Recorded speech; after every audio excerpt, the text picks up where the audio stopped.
one thing at a time. Can we cut down on our air travel? Can we do that? Are there new generations of engineers that are coming up with new sources of clean energy? That's actually happening pretty quickly, right now. Yeah. And there are very large forces, and at the same time there are individuals that are making decisions and living their lives. And if each one of us did that, each 8 billion of us, we can begin to tip things.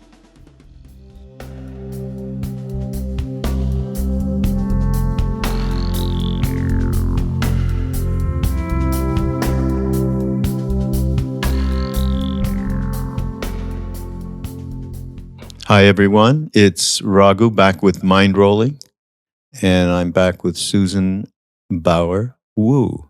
Great to have you. Welcome to the podcast, Susan. Great to be here. Thank you. So I do want to hear about how all of this evolved for you in terms of the work that you've done for Mind Life Institute, which Susan has worked with for many years. But I kind of want to start up because this image, I am one of an archetypical person who is, of course, completely interested and understands to whatever extent I can the interconnectivity of everything, from the earliest days with psychedelics to, the decades I've spent doing practice. And I still am not finding a way to relate with it properly, especially after reading some of the different material in the book. But yesterday, there was for me, because I love animals so much, one of the most horrific images was the whales, I think in Australia, that came together in a heart. I'm sure you saw that. And beached, and half of them are dead, and they're trying to keep the other half alive. Here's my reaction. I could not even go to the article. I couldn't see this extraordinary event where they came together in that shape. I mean, really, really quite something.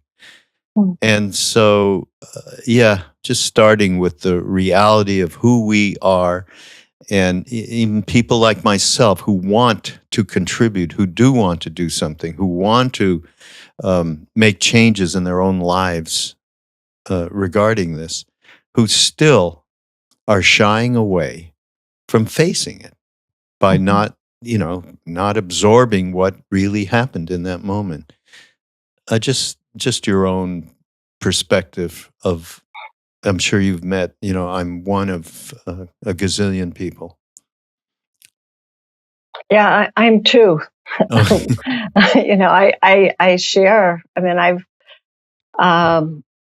every single day that I wake up, we're faced with another headline that's just breaking our hearts, and it can feel like it's too much to bear.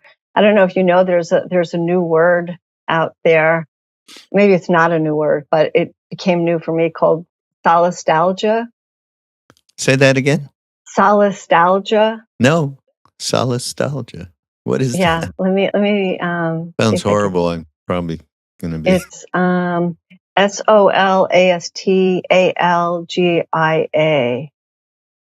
And it's basically a new word for like climate heartbreak.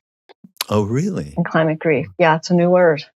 Wow. Because that's what we're experiencing as a collective, many of us.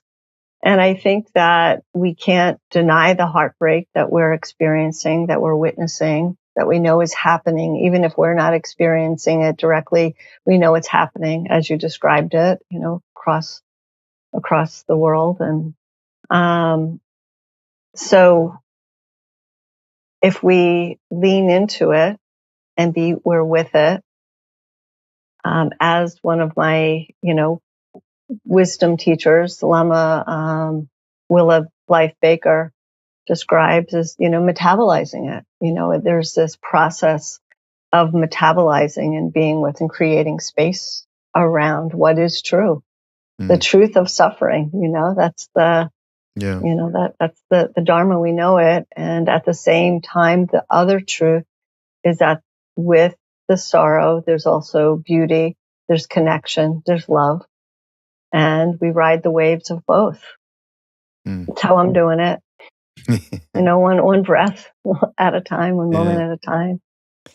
It's a little bit like our Buddhist friends and teachers do suggest to us not to run from dark thoughts, emotions, rather invite them in. And Ram Dass used to say, when he first came back from India, here's the way to deal with these kind of demons is invite them in for a cup of tea and, connect and allow rather than push away or run away.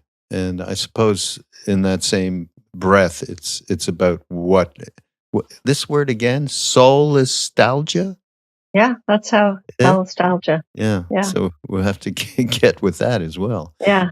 I have a friend who we were in an eco dharma group together, just, as our way of navigating it. Community is really important.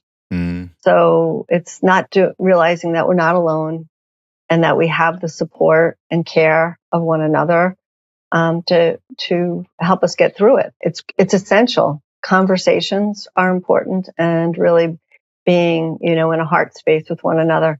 So this one friend who actually told me about this word, just actually sends an email and says, I'm having a moment of solastalgia, just reaching out. And it was, it was in the earlier this month when the wildfires in Canada were blazing. They're still burning. Yeah. And the smoke is coming down. And it was just like, just so much. I can't bear it anymore. So she just reached out. Yeah. And so we shared a moment of solastalgia together. We should create a solastalgia,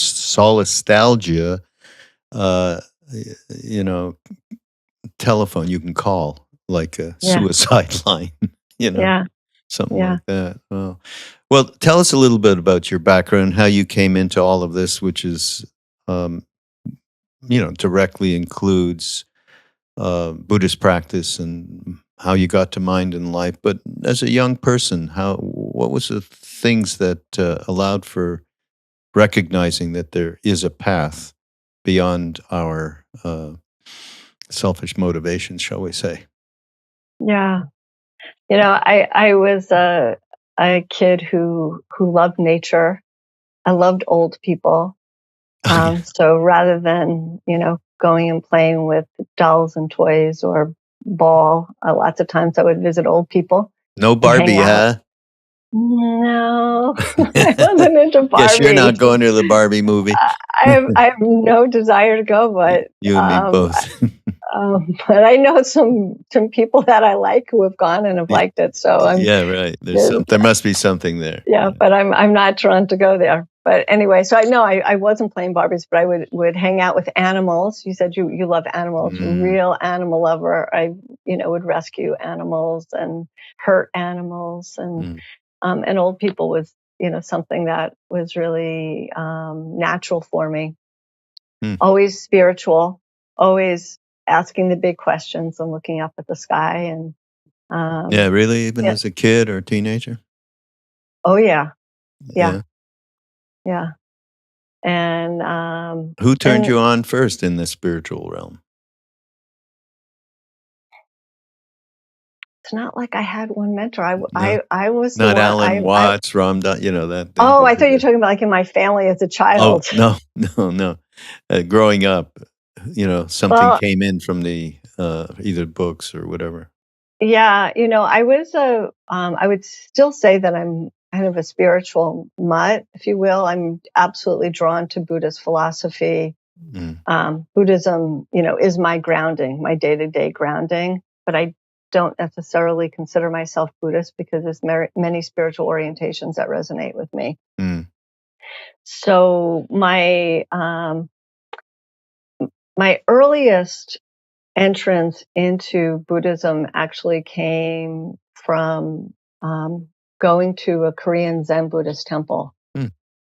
And I was in my 20s at the time, and coming out of my mother had died, and I was coming out of a young, unhealthy marriage, and was alone and broke, and turned to meditation, and that was my entree.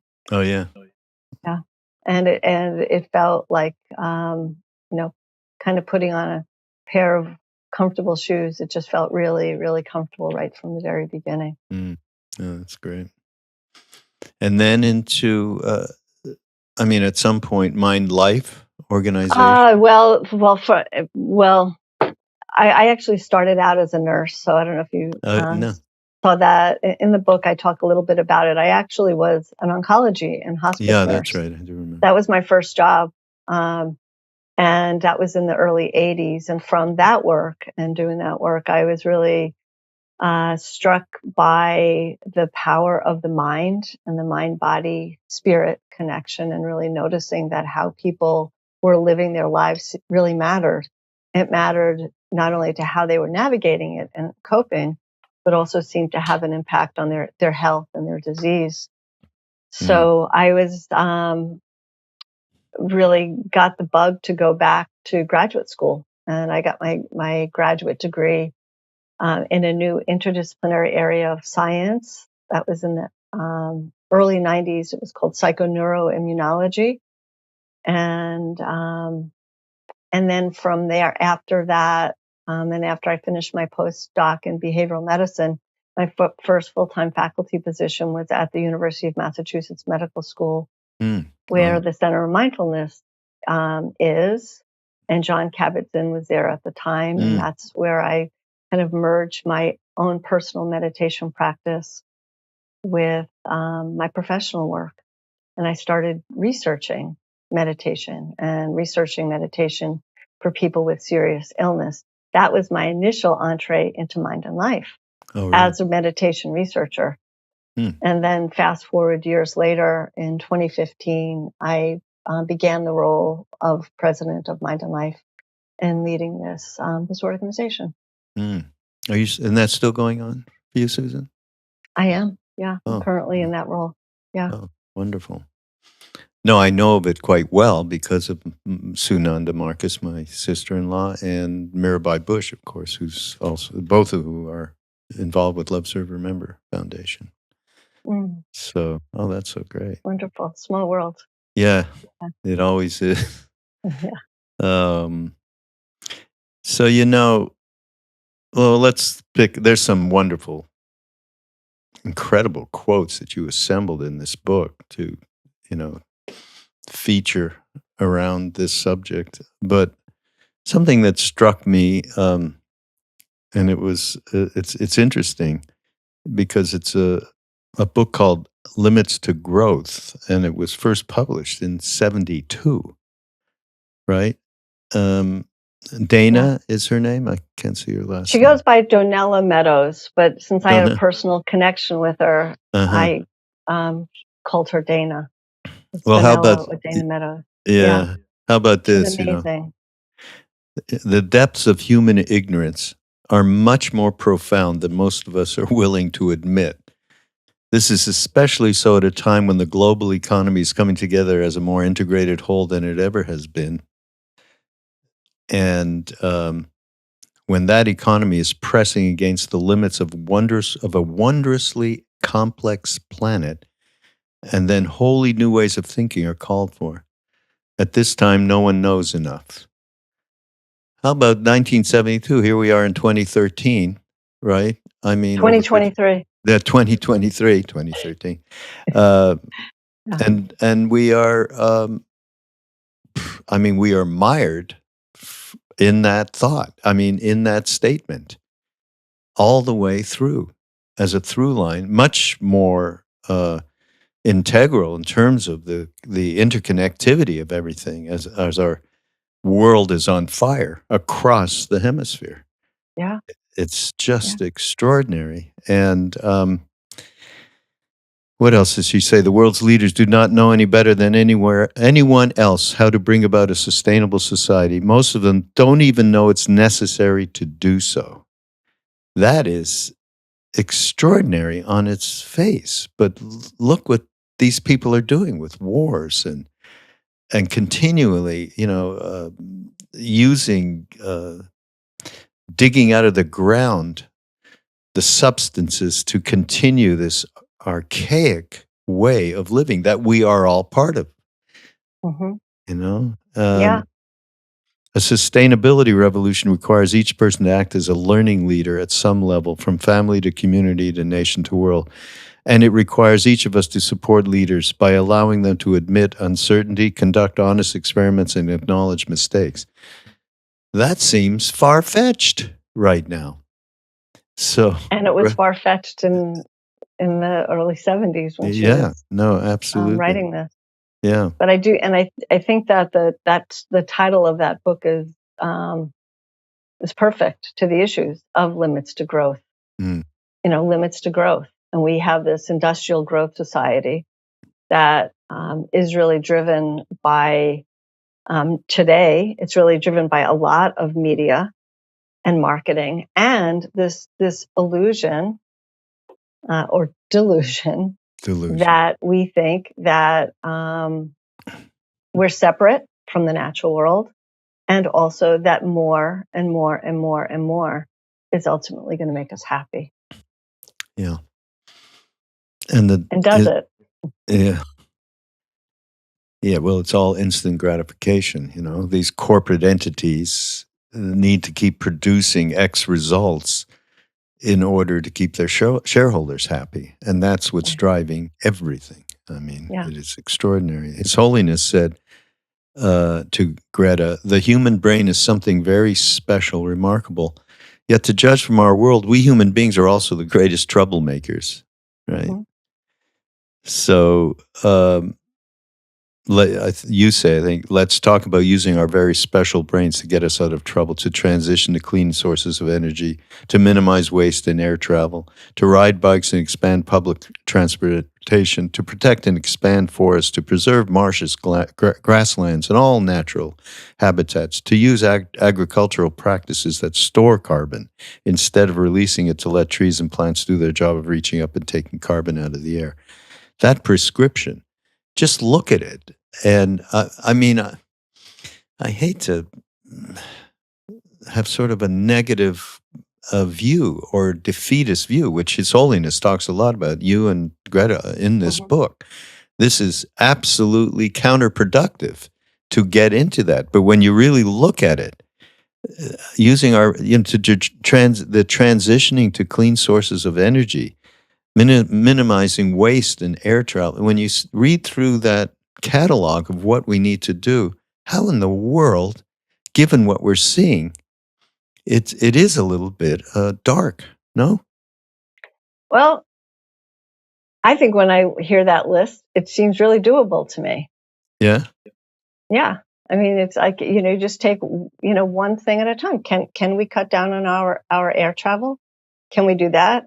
Are there new generations of engineers that are coming up with, new sources of clean energy? That's actually happening pretty quickly, right now. Yeah. And, there are, yes, there are very large forces. And at the same time, there are individuals that are, making decisions and living their lives. And if each one of us did that, each 8 billion of us, we can begin to, tip things. Although we know, the book I taught in A Future We Can Love, I talk about climate feedback loops. Begin with that, the knowledge of climate feedback loops, which is a really, really interesting phenomenon that I wasn't aware of until actually the conversation that Mind and Life hosted with the Dalai Lama and Greta and climate scientists. But essentially, it's the warming of the earth is warming itself. So as, for example, the, trees are dying because of fires or disease or insects, right? And you have these old, and also humans are cutting them down as well. But you have big old growth forests that are dying, and what happens? All the carbon that they've been storing for years is released. You have the permafrost, thousands of years of plants and bones that have been frozen up in the tundra are thawing. What happens when they thaw? All that's released. So the warming is warming itself. And we know that we can begin to slow down the feedback loops by stopping fossil fuel use and our dependence on that, and going toward greener energy and renewable energy. But we also know that regreening makes a big difference as well. And so minimizing clear cutting and looking at what we can do to plant more trees actually can help as well. Mm. In the book, I remember a story of His Holiness coming with a bunch of seeds, right? Yeah, he did that. He did that actually at the Kali Chakra. I think it was in 1990. And he did that as part of, let me see. Yeah, it was in 1990. And it's at the Kali Chakra in India, in Sarnath. And he had gotten money from his Nobel Prize, receiving the Nobel Prize. And he gave out tree seeds. And he gave out a variety of tree seeds and was very, very conscious and intentional of giving information and trying to have them be seeds that were appropriate for that part of the world. And kind of cool. I did put out a call to try to find out one person who might have planted a tree who was at that Kali Chakra, because it would be, 30 years later, there's like a tree. Yeah. Right. Yeah. Oh, wow. Talking about trees, so there's one thing, I was reading and you talked about getting with a friend and making a point of going for a walk with the intention of finding a special tree. Mm-hmm. And I really connected with that because I do that all the time, actually. Yeah, this morning it just happened to me again on a walk that I've been on a million times. Then suddenly, just the impression of this extraordinary tree here. I'm in California in Ojai. And then you say it's grown into a kind of walking meditation. And it reminds me of, and I love this, unscientifically speaking, trees are miracles. What they do with photosynthesis, et cetera, et cetera.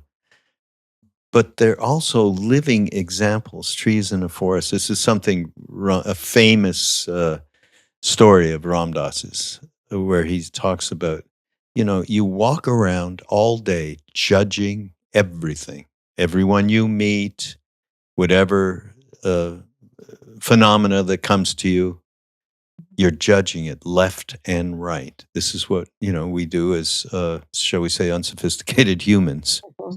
And then, but you go into a forest and you see there's trees bent, there's trees that are large around their middle, there's trees that are providing shade that's incredible. There's just an enormous variety. Do you judge any of it? No. I always loved that story because I can really relate with that reality. Yeah. Yeah. Trees, I have deep affinity for trees. We are interbreathing with the trees. We cannot survive as a species without trees and plants and vegetation. We can't. I mean, it's pretty Animals simple. and Oxygen. insects, all of it. Yeah. And all, exactly. And then, trees also, you have these big old trees that have these root systems that hold the water in. And that's where, streams and natural streams, come from. They're coming from the water of the roots of the trees. Mm-hmm. Yeah. Do you see that Fantastic Fungi movie, Louis Schwartzberg? Yeah. I mean, Yeah, all the Which, mycelium under yeah, the ground. Yeah. the extraordinary interconnection of these living beings. So, which brings me, and you also, in the book, you refer to Jinpa quite a bit. Mm-hmm. Thupten Jinpa, who is the Yeah. Dalai Lama's longtime English translator.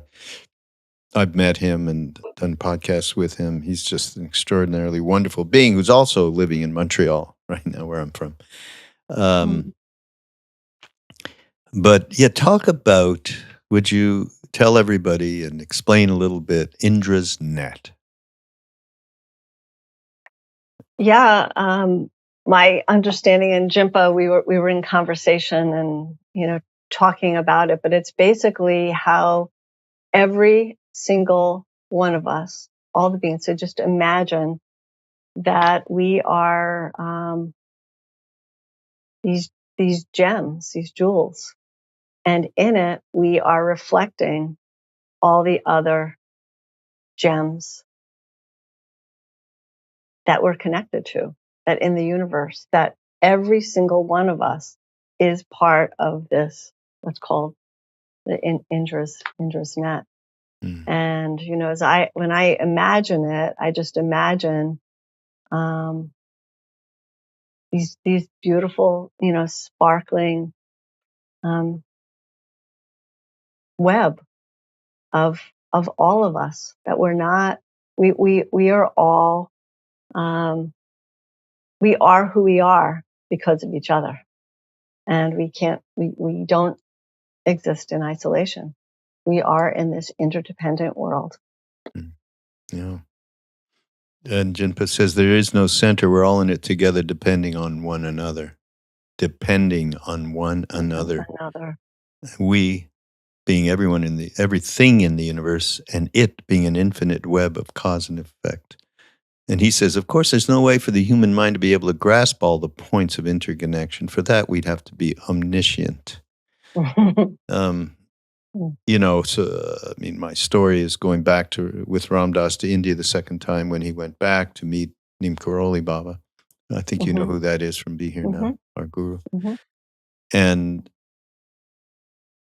being in the deep feeling of that reality with somebody who was living that reality was so extraordinary. I had not imagined anything like that, was possible. But and as Ram Dass said when he first came back, actually, he said, I wouldn't have gotten that understanding without the use of psychedelics that I had been, or the experimentations I had been doing with Leary and Metzner and everybody else, that led me to that understanding, deep understanding, not intellectual, of the interconnection of all things. And interdependence is a word that you use here. Yeah, let's talk about that. Yeah, well, I think that that's actually the root of the problems as it relates to the climate crisis, and the root of the solutions. And one thing I do talk about in the book, is we talk about the climate feedback loops, but I also talk about human feedback loops. And with human feedback loops, basically it's the three Buddhist poisons. So first one, it's delusion. And what's the delusion? The delusion is that we don't realize that we're interdependent and interconnected with one another. And, it's pretty simple, as as a practice person. And once we begin to unpack it and just look at our lives moment to moment, every single thing about it is interdependent. So what we breathe, what we eat, what we drink, what we wear, everything. I share in the book, I had this moment. I started, in my my heartbreak, if you will, and just trying to do what I could do, and just sort of one foot in front of the other, literally. I started a Sunday ritual of going out and picking up trash in an area that you would think there isn't a lot of trash, but actually, if you look deeper in the vegetation on the side of the road, was actually trash. So I would take a bag and I'd walk along the road. Mm. I had this realization about picking up a single-use plastic bottle. There's just basically the trash on the side of the road is mostly single-use plastic. Water and other forms of beverages, oftentimes with, alcohol. But that plastic bottle, that single-use plastic, where it came from and how it was made and all of the causes and conditions that got it to you, from the store to the trucks that transported it, to the company that's making it. It's like there's many, many, many, many points of just that coming to you, and then that plastic bottle is thrown on the side of the road. And I've heard that it takes like more than 1,000 years for plastic to degrade. And so you have these, these microplastics, these phthalates that are then going into the soil, into the insects, the worms, into our water. And it's, we as people need to rise up and to do everything we can to stop plastics and to minimize, at least single-use plastics need to stop. And it's just raising awareness for that. So interdependence, there's so much we could talk about because everything, there's so much as it relates to interdependence. But the first human feedback loop that I see is delusion, that we don't recognize our interdependence and our interconnectedness. Second human feedback loop, I'll pause there. And so I want to hear your thoughts on interdependence. As somebody who's thought about interdependence. Yeah. Well, there's so many different ways. Unfortunately, when you started talking about the plastic and single-use plastic, it was like those whales that formed the heart, that I ran over that picture, couldn't handle it. And then this morning, I saw another thing. New York Times is a horror, by the way. I mean, Jesus, the world is really a horror, but the way they reflect it is like, oh my God. This was all of that, our garbage landing, I think it's Guatemala, on the shores of that country. I may be wrong because I don't even know if that's a reality, but somewhere in South America. Just extraordinary amounts of plastic that is coming in on the ocean and it's just being deposited on the beach there. Nobody cares because, well, we're not connected there. We're not dependent on them. If it happened, where I am, on the beach here in California, it would get people's attention big time. I mean, we already have, again, back to animals, red tide. Okay, the small fish are getting sick because of eating plankton that's the ocean's too warm, and et cetera, et cetera. And then sea lions and seals are eating it. They're actually, as I take my dog for a walk on the beach over the last month, 2 months, they're dying, but they're not dead. Some of them are actually dying right in front of you. They won't go back in the water. They're just, I mean, it is, when you see something like that and realize of the absolute interconnection of everything, what's going on in this ocean, it's extraordinary. Interdependence. I mean, it's hard to imagine where people don't have a sense of that interdependence when our daily lives, as you mentioned before, in every way are connected with each other, with phenomena, with nature, with animals, with insects.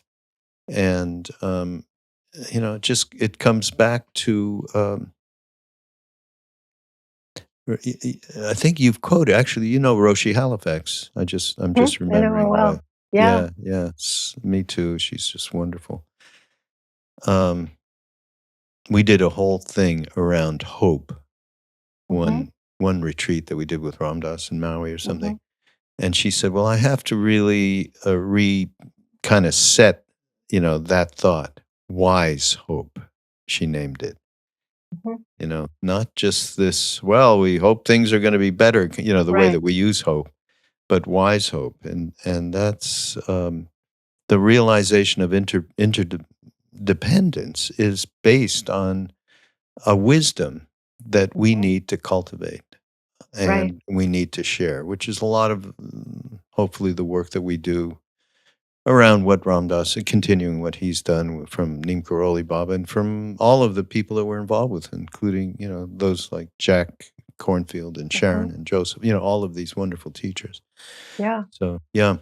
And that's the hope, though. I mean, because of interdependence, we could say, well, that's, our, what the problem is. And it is what, that's why things are so dire. And at the same time, that's where the hope is because we are one atmosphere. And if we all start to, and we share oceans and, we all can influence what is happening in another part of the world. We're going to give some real consideration. That garbage is coming from us that's landing on the shores of this country, wherever it's South America, in the Far East, all over the place. And Raghu, before it goes there, it's in the water, and the whales and the other sea creatures are actually being exposed to it and swallowing it. Yeah.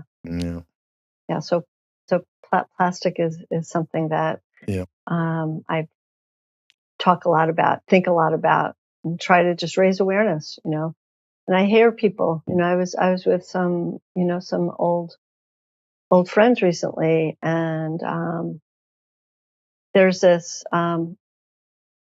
We live on autopilot. We being the general we. And when we have busy, stressful lives with a lot of different demands, particularly because of industrial growth society, and we need to make a certain amount of money for our families in order to keep up certain lifestyles. What do? We look for easy ways of getting through the day, and easy ways so you go and get something that's prepared in plastic, because it's easier, because that's the energy that you have because of what you've done. So there's this deep, deep, deep recognition, seeing clearly, and healing that needs to happen, and it is happening. It is happening. No, it's got to happen with next gen too. They are definitely consider a lot of consideration by them about about this. Well, I'm pretty amazed at a lot of the young people that I'm meeting. They get it, in general, by the masses. They get it a lot more than those of us that are a lot older. Yeah, absolutely. You also wait. Have we finished? There was a couple of other. The two other feedback loops. Feedback. Okay, so they're basically the Buddha's poison. So next one is craving, which we've kind of talked about, right? And desire. And so that's just wanting and more and more, and feeling like we're not enough, right? So there's this constant striving and craving. That's absolutely very fundamental to the climate crisis right now. And us stopping that craving can make a big difference, particularly. And it's funny because take that all the way and it will make a huge ass difference. Joseph Goldstein, there's a little story. He, a young man who was driving Joseph around in Maui when we were doing a retreat, said to Joseph, "You have all this experience. Give me one piece of advice out of all of what you can give me, because I know you have so much." And Joseph said, "Stop grasping, period." And that consideration just covers a lot of territory. Everything that we're talking about, interconnectivity and interdependence and that's why, Ram Dass is great in the way that he fix yourself. As you are trying to do the social action that's needed in this world, you got to fix your own heart, or else you're not going to be very productive in terms of what you're doing. And starting there is about grasping, and Yeah. yeah. Yeah. And then the third relates to that. The flip side is aversion. Mm. And related to that, which I, say is disliking. And disliking what? Two things that we dislike as it relates to climate. One is changing. We don't want to change our habits, our little Exactly. comforts. There's a dislike to that. And so we think we have to give up a lot in order to and live without. And actually I challenge us to think about, well, if we're giving up, what do we have to gain? What do we have to gain? There's a lot of possibility. Instead of traveling across the world to go on exotic vacation, just go for a walk, and get the trees, really connect deeply with community, with family. But so there's this disliking of wanting to change. And then the other part of disliking, and then you touched upon this in the beginning, Raghu, is um, disliking the truth of what's happening. And so what do? We numb ourselves. We get numb. We put our head in the sand. We make like, it's not happening. And Yeah, it's a Frank Zappa song from the 60s. It can't happen here. yeah.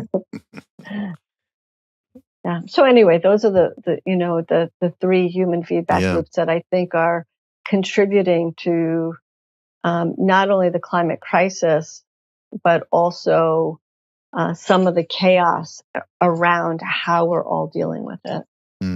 Yeah. You quote Vandana Shiva, an amazing, amazing human. Did you meet her? Have you met her? I have met her. Yeah. I'm going to see her also this fall. Oh, really? I've met her virtually. And I'm going to meet like her. I'm going to meet her in person this fall, hopefully. In one of my rare trips. I don't take many anymore, but. Oh yeah, good for you. Yeah.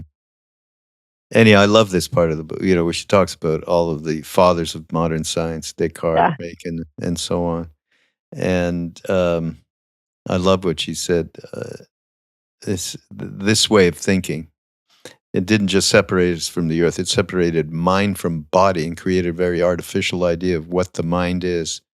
Very Cartesian, very mechanical, very militaristic, and also very privileged.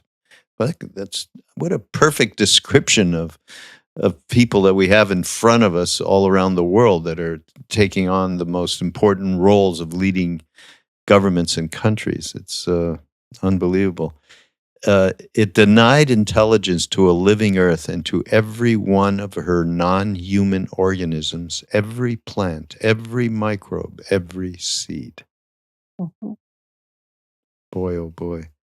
And I think you say, without blaming Descartes for the witch hunts, I take the point that this way of seeing the world and one another has had profound effects on how we relate. And that, that's, the interdependence thing comes up really strongly there, doesn't it? Yeah. And Vandana actually continues talking about the sacredness, like we've lost, and a lot of the indigenous wisdom, which I've also talked about in the book, talks about the sacredness of the natural world. And we've lost that, and we need to reconnect with it. And part of why we lost it, though, is this mindset that was created a few hundred years ago and really, took off with the Industrial Revolution. Yeah. Which is why we need to practically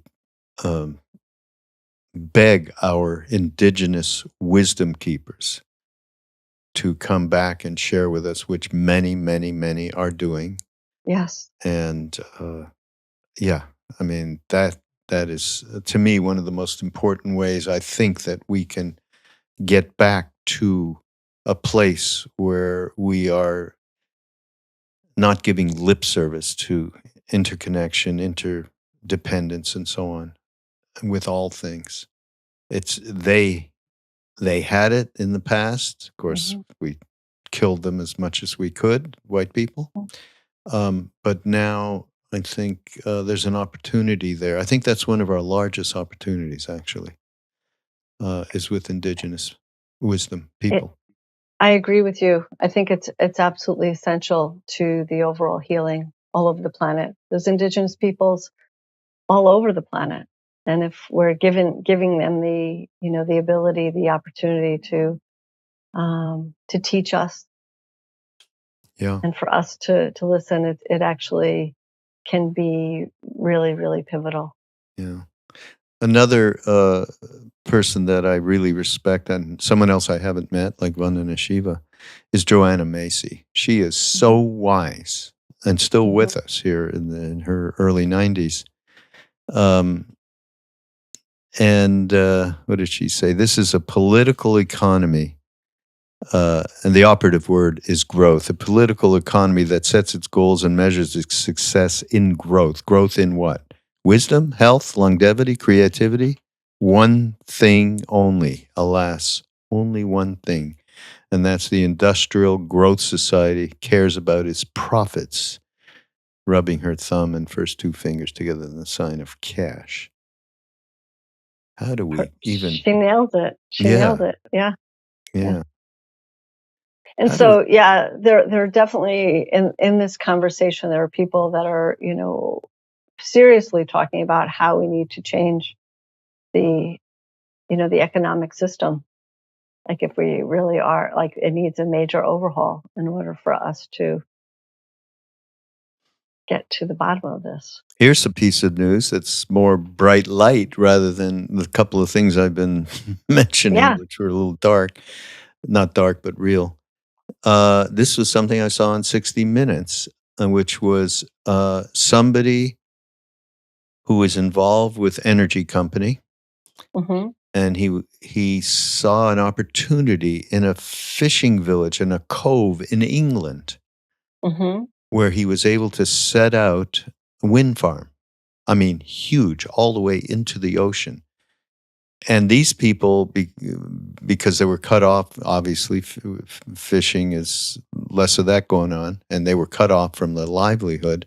And he was able to get this thing going where they had jobs, several hundred people in this little village. So there's somebody who took it upon himself, and I think it's a profit-making endeavor. It didn't look like it was something he was doing as a philanthropist.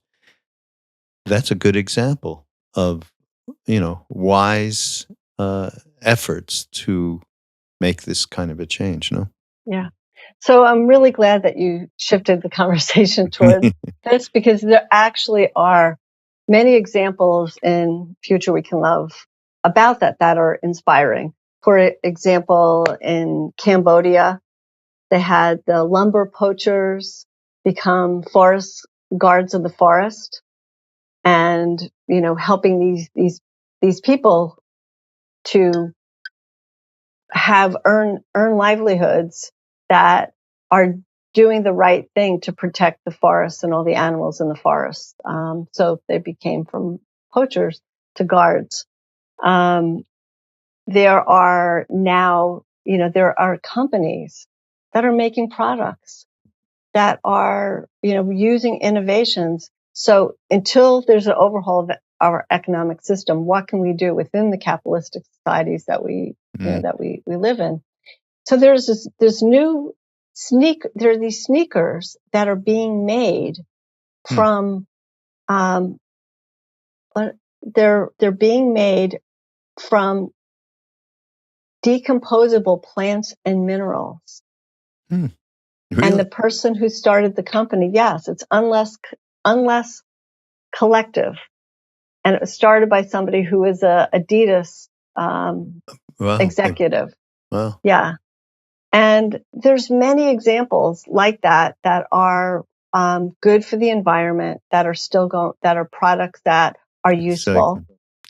Yeah. And then at the same time, more and more of us are reusing. There's these reuse shops, there's community sharing. So not every house in the neighborhood has to have a lawnmower and, all the equipments that you need. But if we're sharing more, then we don't have to buy as much, right? And there's, I don't know, I expect you see it in your community in California, but there's refilleries. So instead of buying new plastics every time, you can go and fill up your Dr. Bronner's bottle. So you don't have to get a new one every time. Yeah. So there are more and more. And so there are countless examples. The city of Tucson, the mayor made a commitment to plant 1 million trees. I didn't know that. Wow, that's incredible. Yeah. And this is a story that goes back a long time ago, but it's one that's so inspiring for me. And it's this leader, this woman, Wangari Maathai, who was in Kenya. She actually had gotten the Nobel Prize, but she started out and she lived in a small village in Kenya and had this connection with the tree. Her mother said the tree of God sat by the stream, and they were in right relationship with each other because when the rains came, the tree held the waters, which then went into the soil, which fed the stream, and it became her sacred place when she was a little girl. And then what happened? She went off to university. She came back. The tree was gone. It was cut down. The water, there was no more stream.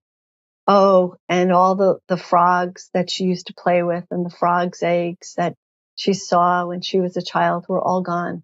Nothing was there. And she pursued her doctoral studies as it related to environmental issues. And in her research, she realized that the women in the communities in the villages actually were very poor and weren't able to cook because there was no longer wood because all the trees had been cut down, and there wasn't water because the streams were gone. And so what she did is she began this movement to empower women and to also, help the planet and the communities. And with the few women they started, and then it grew and grew to thousands and tens of thousands of women. And then it's called the Green Belt Movement. It was created, and they've planted over 50 million trees. And these women had right livelihood. And Wangari, actually, the second dictator of Kenya, basically tortured them. And then eventually, through wise action, they basically overturned the government. And she ended up going to parliament with 98% of the vote. She got the Nobel Prize. And the impact of this one woman who woke up, who basically saw the connection, the interconnectedness of everything, and began to, take action. So her story is super, inspiring. And there's, amazing. there are a lot of, young people today that are doing really extraordinary things. Yeah. Wow. So I think, I'll pause. That's very good. Nice positivity to move away from the negativity. So we're close to the end here, but there's one thing I know, and you said in the book, I never expected to be a meditation teacher or lead meditations or anything, but you got one from the 17th Karmapa. Is that not true? Actually, it was Dakila Changyapa provided. Dakila Changyapa actually is a student of the Karmapa. Oh, I see. And Tequila actually runs an organization. It's called the LOCA Initiative at the University of Wisconsin, and it is bringing different faith groups together. Essentially, really, really brilliant because the faith communities actually have a lot of influence in their communities. So working with faith communities to create climate awareness and look at what they can do as communities, the ripples can go far and wide. So Tequila actually he brought that to your attention. No, she actually wrote that meditation. Oh, she did. Yeah, I invited her to do that, to include that contribution. And it's basically a meditation for for eco anxiety and how we can. I think that's how I started this whole conversation about my own eco anxiety. And I do know, by the way, that the 17th Karmapa is very involved with ecology and with working to help that and also rights of women in monastery situations. Yeah. But can you do a short thing, at least to lead us into some way to assuage that anxiety by doing a particular meditation? How long are we looking at? Just like 2 minutes? Yeah, 5 several minutes? minutes. Yeah, 2, 3, 4 minutes. Yeah. People, just their attention. Yeah. Our attention span is limited, but we'll keep it brief. But I do think that having conversations like this can be activating, right? Yeah. And so I think just taking a few minutes together just to ground and to just settle. And so, taking a few minutes now to feel your feet on the floor or the ground.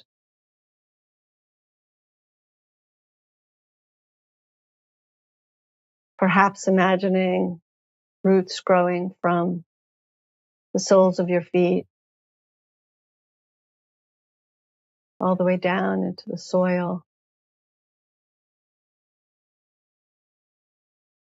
connecting with the moisture, the insects, the mycelium.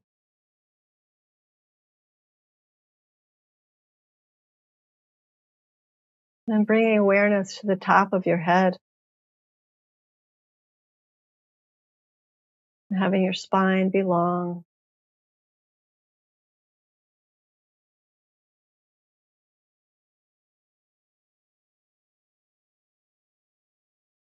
And bringing awareness to the breath, the breathing.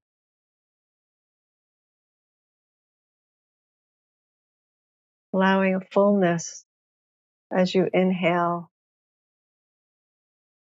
Awareness of the oxygen entering your body.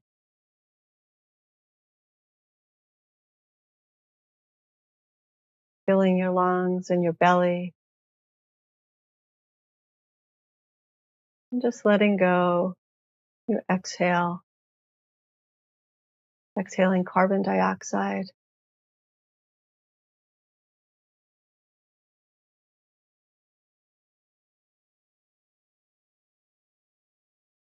And bringing an awareness of how we are interbeing with trees and plants.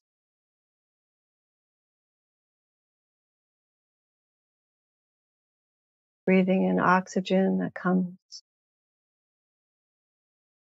from the green leaves. Breathing out. Your exhale is then nourishing vegetation, the trees.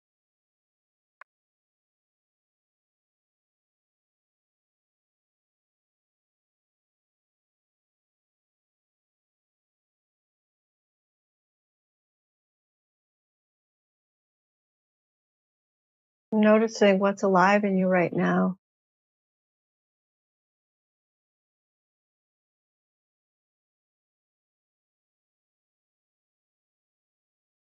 Your heart.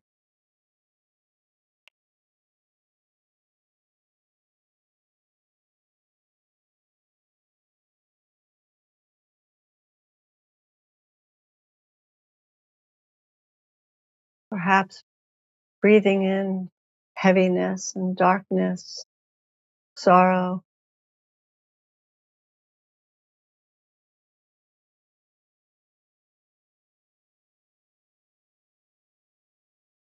And in your heart, transforming with love, compassion, breathing out light.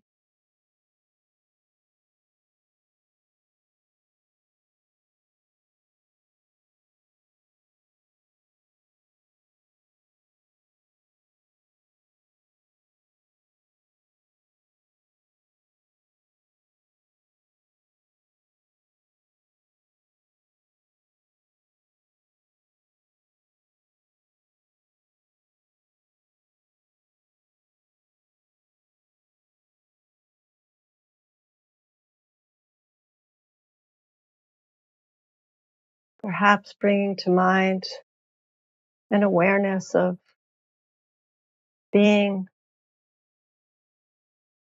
one gem in this interconnected, infinite web of life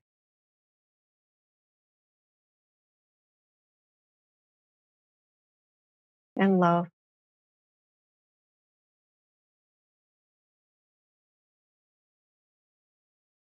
All over the planet.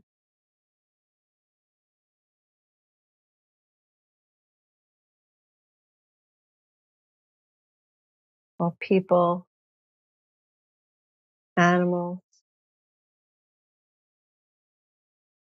birds, fishes, whales,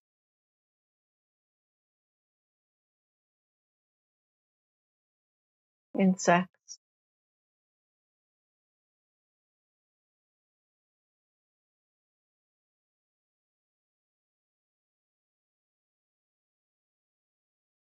Remembering we are not alone.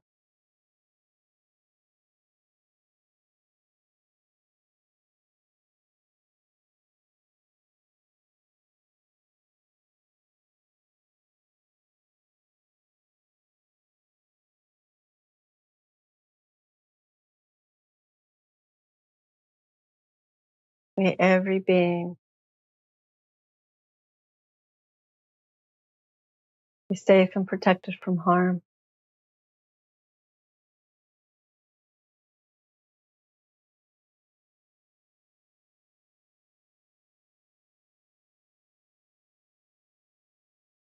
May we be happy and have peace of mind.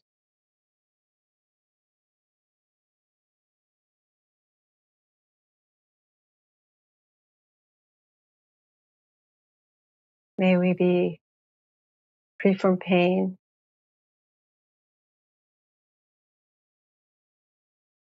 and healthy and strong.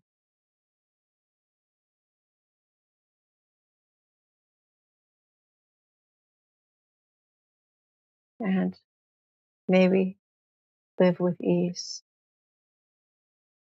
May we be at ease.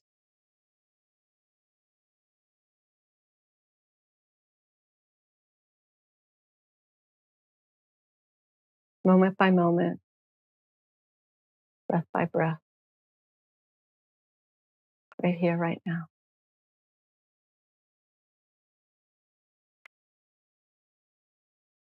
Thank you. Wonderful, Susan. Wonderful. I have to add one thing from His Holiness the Dalai Lama, who recited these lines from the 8th century Buddhist teacher, Shantideva. Whatever suffering there is in the world, it all stems from self-centeredness. Whatever happiness there is in the world, it all stems from wishing happiness for others. What more needs to be said? Just look at the difference between the two. The childish who seek their own well-being and the Buddha who seeks others' well-being.